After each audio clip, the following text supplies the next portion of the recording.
அந்த பஞ்சரத்ன கல்லை கூட என்னால வாங்க முடியல, அந்த நிலைமை தான் எனக்கு இப்ப அந்த கற்களை வாங்கி நான் பூஜை பண்ணணும் அப்படின்னா எனக்கு ஒரு பணம் தொகை வந்து தேவைப்படுது. ஏன்னா 5 விதமான கற்கள் வாங்கணும்னு நம்ம சொல்லியிருக்கோம். சோ அந்த 5 விதமான கற்கள் வாங்குவதற்கு நான் முதல்ல என்ன பண்ணணும் அப்படின்னு கேள்வி இருக்கு.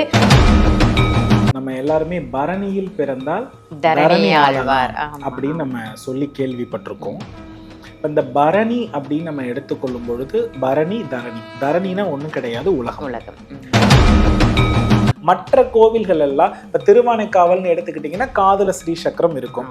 ஒவ்வொரு கோவிலுமே ஸ்ரீசக்கரம் வந்து சில கோவில்ல நகையாக ஸ்ரீசக்கரம் இருக்கிற மாதிரி இருக்குமே தவிர மேரு அப்படின்ற அடிப்படையில என்ன பண்ணிடுவாங்கன்னா வச்சிடுவாங்க.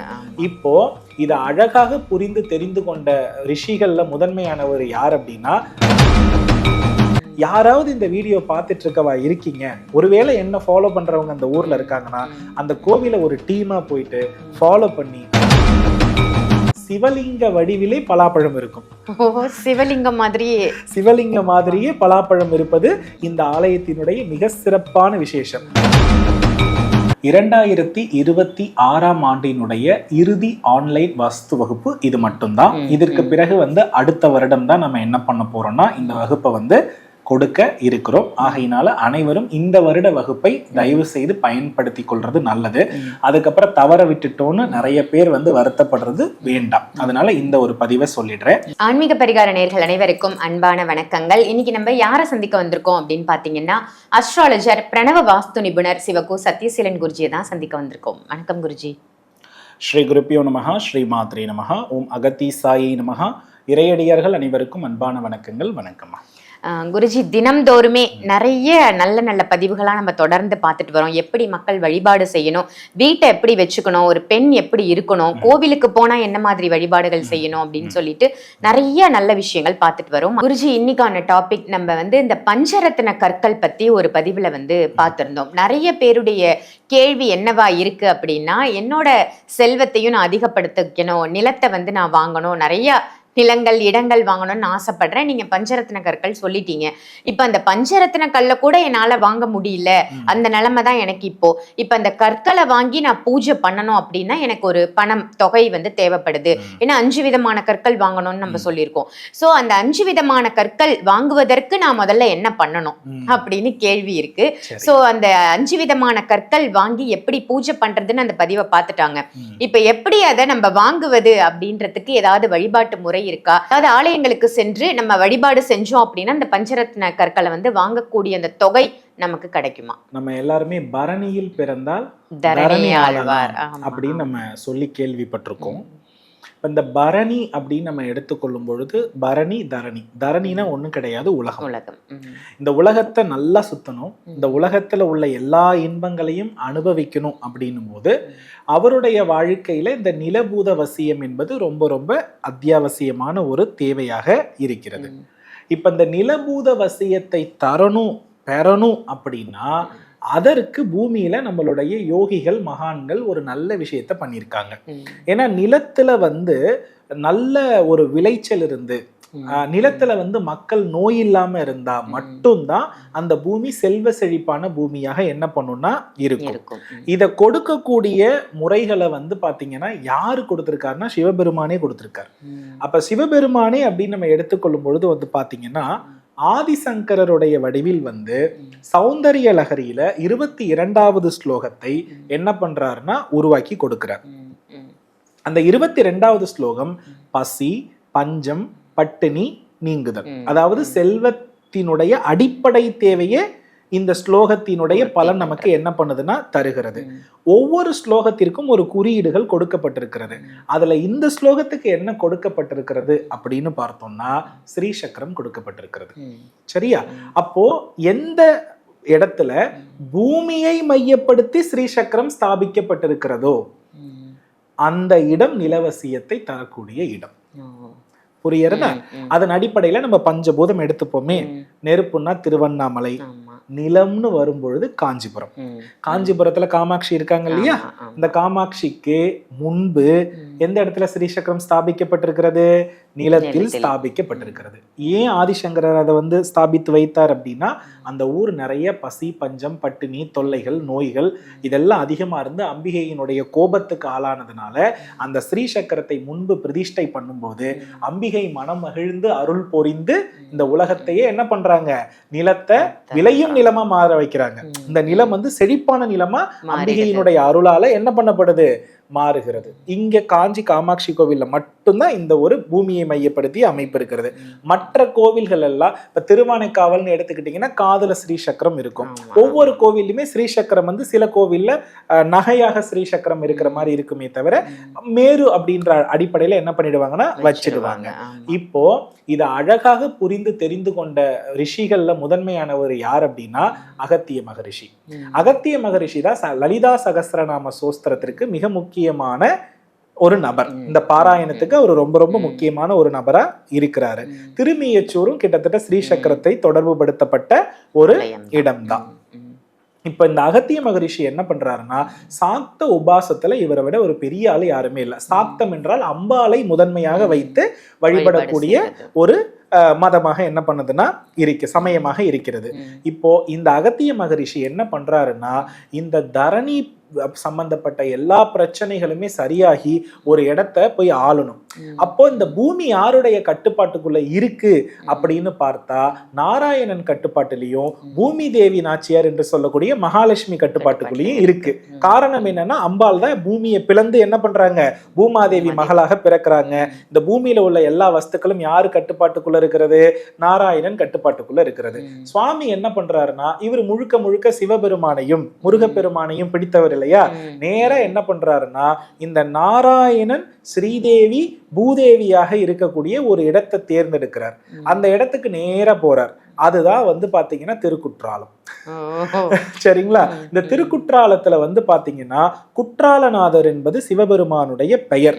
இங்க இருக்கக்கூடிய ஆதி பீடம்னு இதுக்கு பேர். சக்தி பீடங்கள்ல இந்த பீடத்துக்கு தரணி பீடம்னு ஒரு பெயர். சிவபெருமானை என்ன பண்றாரு அப்படின்னா, நாராயணமூர்த்தி கோவில் இது. இதை என்ன பண்றாருன்னா அகத்திய மகரிஷி நாராயணனை சிவபெருமானாகவே மாத்துறாரு. புரியுறதா? அதே போல ஸ்ரீதேவிய வந்து பாத்தீங்கன்னா ஒரு உலகமே என்ற ஒரு பெண் தெய்வமாகவும், அதே போல பூதேவிய ஸ்ரீசக்கரமாகவும் மாத்திட்டார். இன்னைக்கும் அந்த இடத்துல வந்து பாத்தீங்க அப்படின்னா குற்றாலநாதர் ஆலயத்தை நம்ம சுற்றி வரும் பொழுது 2 அம்பிகையை தரிசிப்போம். அதுல வந்து பாத்தீங்கன்னா அம்பாள் வந்து அகத்தியர் பிரதிஷ்டை செய்த ஸ்ரீசக்கர மேரு அப்படின்றது ஒரு மிகப்பெரிய வடிவமாகவே இருக்கும். இந்த இடத்துல வந்து பௌர்ணமிக்கு பௌர்ணமி மறக்காம பூஜை நடக்கும். எப்படி காஞ்சிபுரத்துல நவாவரண பூஜை நடக்கிறதோ அதே போல இங்க வந்து என்ன பண்ணும்னா பௌர்ணமிக்கு பௌர்ணமி நடக்கும். அந்த ஸ்ரீசக்கர பீடமே பூமியின் தத்துவமாக அங்க கருதப்படுகிறது. யாரெல்லாம் வந்து பாத்தீங்கன்னா திருக்குற்றாலநாதரையும் அங்க இருக்கக்கூடிய இருபெரும் தெய்வங்களையும் யார் வழிபடுகிறார்களோ அவங்களுக்கு தரணியை ஆளக்கூடிய பிராப்தம் உண்டு. அப்போ பௌர்ணமி காலகட்டத்துல இந்த ஆலயத்துல போயிட்டு இந்த ஒரு திருத்தலத்தை தரிசித்தா திருநெல்வேலி வட்டாரத்துல இருக்கிற எல்லா திருத்தலத்தையும் தரிசித்த பலன். அவ்வளோ சூப்பரான கோவில். பார்த்து வேந்துட்ட. அதை தாண்டி பிரதிஷ்டை செய்த அகத்திய மகரிஷிக்கென்றே தனி சன்னதி உள்ளது. அப்ப யாரெல்லாம் கடன் சுமையால ரொம்ப அவதிப்படுறாங்களோ அவங்க எல்லாம் இந்த திருக்குற்றாலநாதரை வழிபடலாம். இந்த கோவிலை சுற்றி நிறைய கொஞ்சம் இந்த குற்றாலம் அருவி தண்ணீர் ஓடிட்டு இருக்கிறதுனால கொஞ்சம் அசுத்தம் இருக்கிறது. யாராவது இந்த வீடியோ பார்த்துட்டு இருக்கவா இருக்கீங்க, ஒருவேளை என்ன ஃபாலோ பண்றவங்க அந்த ஊர்ல இருக்காங்கன்னா அந்த கோவிலை ஒரு டீமா போயிட்டு ஃபாலோ பண்ணி அந்த இடத்த நிறைய தூய்மைப்படுத்துங்க. அப்படி தூய்மைப்படுத்திட்டீங்கன்னா நான் ரொம்ப என்ன பண்ணுவேன்னா சந்தோஷப்படுவேன். நிச்சயமா அவங்கள பாக்குற வாய்ப்பும் கடவுள் எனக்கு ஒரு நாள் இல்ல ஒரு நாள் நிச்சயமா தருவார். அதனால அந்த ஆலயம் அவ்வளோ ஒரு பர்ஃபெக்டான ஆலயமா. யாருக்கெல்லாம் எனக்கு வீடே அமைய மாட்டேங்குது, நிலமும் விற்க மாட்டேங்குது, வாங்கினதுல இருந்து பிரச்சனையா இருக்கு, சிக்கலா இருக்குது, ஏண்டா இருக்கிறோம் வாடகை வீட்டுலன்னு ரொம்ப நெருடலா இருக்குன்னா திருக்குற்றாலநாதர் வந்து ஒரு சூப்பரான டெம்பிள். பௌர்ணமினா அங்க போய் மிதிச்சிடுங்க. உங்க வாழ்க்கையில நிலவசியம் உறுதி. அந்த கோவிலுக்கு என்ன கொண்டு போய் கொடுத்தா ரொம்ப நல்லா இருக்கும்னா நிலவசியம் சம்பந்தப்பட்ட பூதத்திற்கு உரிய பொருளை தான் கொடுக்கணும். இப்ப நிலவசியம் வந்து நமக்கு நல்லா இருக்கணும்னா அங்க என்ன பொருளை கொடுத்தா அது நன்மை இருக்கும்னா வஸ்திரங்கள். வஸ்திரம் எவ்வளவு கொடுக்குறீங்களோ அவ்வளவு நல்லது. அந்த அம்பாளுக்கு சிவப்பு நிறம், ரத்த சிவப்பு நிற பவள வஸ்திரங்களை என்ன பண்ணலாம்னா கொடுக்கலாம். அதை கொடுக்கும் பொழுது ரொம்ப நல்ல பலன் இருக்கும். வாய்ப்பு கிடைச்சா ஒரே ஒரு வெள்ளி நாணயம், அது ஒரு கிராம் கூட நம்ம வாங்க முடியாதா, வாங்கலாம். அந்த 1 கிராம வாங்கிட்டு போய் அம்பாள் உண்டியல்ல போட்டுட்டு வேண்டிட்டு உன்னை வந்து தொடர்ந்து பௌர்ணமி பார்த்து அந்த வீடு யோகத்தை பெற்றணுமா எப்படியாவது அப்படின்னு வேண்டிக்கிட்டு அங்க இருக்கக்கூடிய அகத்திய குருவுகிட்ட மனமுருகி வேண்டி பாருங்களேன், சூப்பரா இருக்கும். இந்த கோவில்ல நீங்க நாராயணரை தரிசிக்கலாம், லட்சுமியை தரிசிக்கலாம், அகத்தியரை தரிசிக்கலாம். அதுக்கப்புறம் விநாயக பெருமான் வித்தியாசமா இருப்பாரு. நிறைய பேர் சாப விமோக்ஷனம் அடைந்த திருத்தலம். அதை விட வந்து பாத்தீங்கன்னா இந்த ஆலயத்தினுடைய ஸ்தல விருட்சம் வந்து பாத்தீங்கன்னா பலாமரம். இந்த விருட்சத்தினுடைய விஷயமே என்னன்னா சிவலிங்க வடிவிலே பலாப்பழம் இருக்கும். சிவலிங்க மாதிரியே பலாப்பழம் இருப்பது இந்த ஆலயத்தினுடைய மிக சிறப்பான விசேஷம். இப்ப நல்லா கவனிச்சு பாருங்க, பலாப்பழம் வந்து பாத்தீங்கன்னா இருக்கிறதுலே ரொம்ப சுவை மிக்கது, அதிக இனிப்பை தருவது. அந்த இனிப்பை இந்த ஆலயம் நம் வாழ்க்கையில் நிச்சயமாக என்ன பண்ணும்னா உறுதியாக தரும். அதனால இந்த ஆலயத்தை யாரும் தவற விட வேண்டாம். நான் பார்த்து பார்த்து பார்த்து பார்த்து வியந்த ஆலயம். ஒரு நாள் பத்தாது சுத்துறதுக்கு, ஒரு நாள் பத்தாது இதோடைய ஹிஸ்டரியை பாக்குறதுக்கு. அதனால மறக்காம அனைவரும் இந்த ஆலயத்துக்கு பௌர்ணமியில போங்க. அப்படி இல்லைன்னா பூச நட்சத்திரத்துல போயிடுங்க, சூப்பரான மாற்றம் கிடைக்கும். அப்போ இந்த கோவிலுக்கு நம்ம தொடர்ந்து போகிறதன் மூலம் நம்மளுடைய வருமானம் கொஞ்சம் கொஞ்சமா உயர ஆரம்பிக்கிறதையும், நம்மளுடைய தேடல் நமக்கு தேவை நிறைவடைகிறதையும் பார்ப்போம். அது நிறைவடைய ஆட்டோமேட்டிக்கலி அந்த பஞ்ச ரத்தின கற்களை நம்ம நிலையா வாங்கி கொடுத்த தெய்வத்துக்கிட்டே வைத்து பூஜை பண்ணி நன்றி செலுத்தி நம்ம வீட்டுல வச்சு பஞ்சரத்தினத்தை பூஜை பண்ணலாம். அதுக்கப்புறம் நன்றி சொல்றதுக்கு மட்டும் குற்றாலம் போனாவே போதும். இந்த ரத்தின கற்களே நமக்கு பாசிட்டிவான ரிசல்ட்டை சூப்பரா கொடுக்கும். ஓகே, ரொம்ப சூப்பர். பஞ்ச ரத்தினத்தை வாங்குறதோட இல்லாம நிலவசியத்தையும் நம்மளால எடுத்துக்க முடியும். இப்படி ஒரு அற்புதமான ஆலயம் இருக்கு அப்படின்றத மக்களுக்கு தெரியப்படுத்தினதற்கு நன்றி குருஜி. ஆன்லைன் வாஸ்து வகுப்பு வந்து இந்த வருடத்திற்கான இறுதி வகுப்பு அப்படின்னு வேற சொல்லியிருக்கீங்க. ஸோ இந்த ஆன்லைன் கிளாஸ்ல யாரெல்லாம் ஜாயின் பண்ணலாம், என்ன விஷயங்கள்லாம் நீங்க சொல்லி கொடுக்க போறீங்க, அதனால மக்களுக்கு என்ன பலன்? பொதுவாமா எப்பொழுதுமே வருடத்திற்கு ஒரு முறை தான் நம்ம வாஸ்து ஆன்லைன் வகுப்பு எடுப்போம். அதன் அடிப்படையில் இந்த வருடமும் எடுக்கப்பட இருக்கிறது.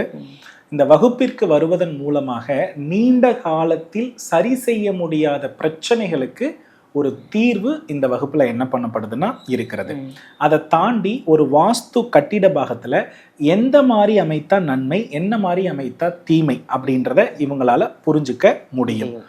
தன்னுடைய எதிர்காலத்திற்கு சரியா அமைச்சுக்கணும் அப்படின்ற ஒரு மனநிலை இருந்தா இந்த வகுப்புல அவங்களால அட்டன் பண்ண முடியும்.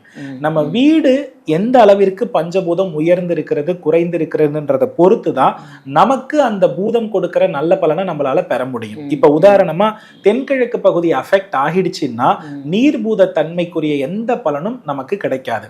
அதனால அந்த வீட்டு பெண்மணிகள் வருமானத்திலும் சரி மன உளைச்சலும் சரி சிக்கி தவிப்பார்கள் தென்கிழக்குல கழிவறை இருந்தா. அப்போ அதை சரி செய்யற வரையும் அந்த பலன் வந்து நம்மளால என்ன பண்ண முடியாது, அடைய முடியாது. இதை எளிமையான வழியில சரி பண்ணணும்னா ஒரு கொஞ்சமாவது பண தேவை இருந்தா தானே நடக்கும். அப்ப அந்த தேவைகளுக்கு முதல்ல நீங்க என்ன ஆரம்ப ஸ்டேஜ்ல பண்ணணும், ஒரு வாஸ்து தோஷம் உள்ள வீட்டை எப்படி கையாளணும், அதை கையாண்டு எப்படி அதை சரி பண்ண முடியும் என்பதற்குரிய அத்தனை வழிமுறைகளும் இந்த வகுப்புல சொல்லி தரப்பட்டு ஒரு வாஸ்து விதினா எப்படி இருக்கணும்ன்ற ஒரு புத்தகத்தை PDF காப்பியாவும் நம்ம கொடுக்குறோம். அதை ஃபாலோ பண்ணினாலே லைஃப்ல நிறைய சேஞ்சஸ் இருக்கும். நிச்சயமா. ஏன்னா எல்லாருமே லைஃப்ல வந்து இன்னும் மேல மேல முன்னேறணும் அப்படின்னு ஆசைப்படுவாங்க. அவங்க எல்லாருக்குமே பேசிக் வாஸ்து அப்படின்றது கட்டாயம் தெரிஞ்சிருக்க வேணும். அந்த வாய்ப்பை ஏற்படுத்தி கொடுத்ததற்கு நன்றி. நல்லதுமா. வெற்றிவேல் முருகா.